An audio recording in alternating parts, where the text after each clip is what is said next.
তাফসীরের মধ্যে লিখছে, একবার জান কবজের সময়, একবার কবরে, একবার হাসরের মাঠে, একবার জাহান্নামে, 4 বার তুমি কষ্ট পাইবে।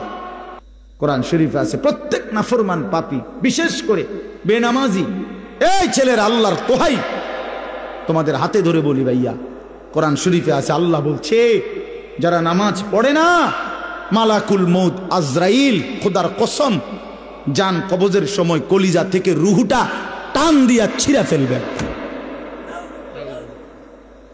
টান দিয়া ছিঁড়া ফেলবে। কাল্লা ইযা বালাগাতিত তারাকি, কণ্ঠনালীর কাছে চলে আসবে, তখন রুহুটা কণ্ঠনালীর থেকে আর বের হতে চাইবে না, গলায় যেমন আটকাইয়া যায়, আটকাইয়া যাবে রুহু বেঈমানের, নাফরমানের।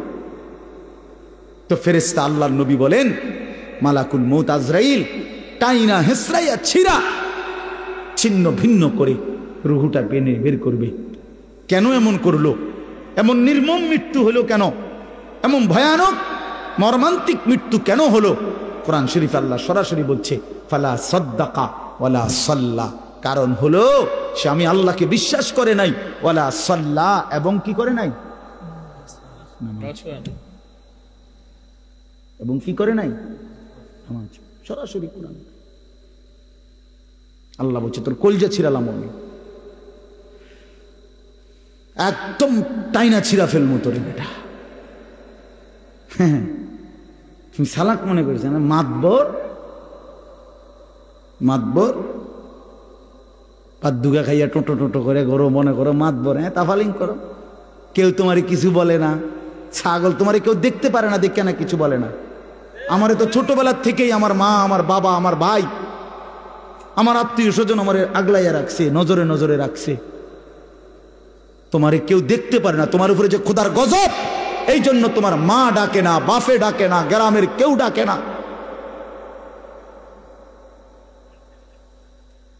এটা তো দুর্ভাগ্য বেটা, যে কিরে আমি একটা মানুষ, আমার কেউ কদ্দুর কিছু বাধা দেয় না, আমি দিন রাত অশ্লীল ছবি দেখতেছি, নর্তকী দেখতেছি, জিনা ব্যভিচারের দৃশ্য দেখতেছি, এক ওয়াক্ত নামাজ পড়ে না, সেজদা দেয় না, চরিত্রের খবর নাই, চেহারার খবর নাই, চুলের সাথে, চেহারার সাথে, পোশাকের সাথে, কিচ্ছুর সাথে মুসলমানের কোনো নমুনা নাই, অথচ তারে কেউ বলে না, তারে ফিরাইবার চেষ্টা করে না। কারণটা কি?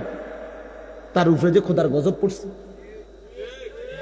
হ্যাঁ বেটা, তোর উপরে যে আল্লাহর লানত পড়ছে, এই জন্য মালিকের নজর থেকে যে সরে যায়, মাখলুকের নজর থেকেও সে সরে যায়। যারে মালিক পছন্দ করে না, তারে আল্লাহর বান্দারা পছন্দ করবে কেন? কেন ভাইয়া? ভেবে দেখেন। আমার মনে আছে, আমি প্রায় বলি, আমার ছোটবেলায় ছাত্র জীবনে আমি 3 বার, একদিনে 3 বার চুল কাটাইছি। আমার বড় ভাই আমারে 3 বার সেলুনে পাঠাইছে। কেন?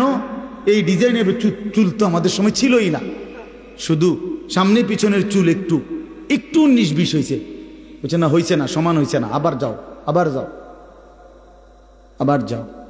জীবনে আমি একবার শুধু একটা এম্ব্রয়ডারি পাঞ্জাবি এরকম নকশাওয়ালা একবার গায়ে দিছিলাম জীবনে, একটা পাঞ্জাবি। বড় ভাই ধৈরার টাইম না, সিরা টুকরা টুকরা করে ফেলাই দিছে।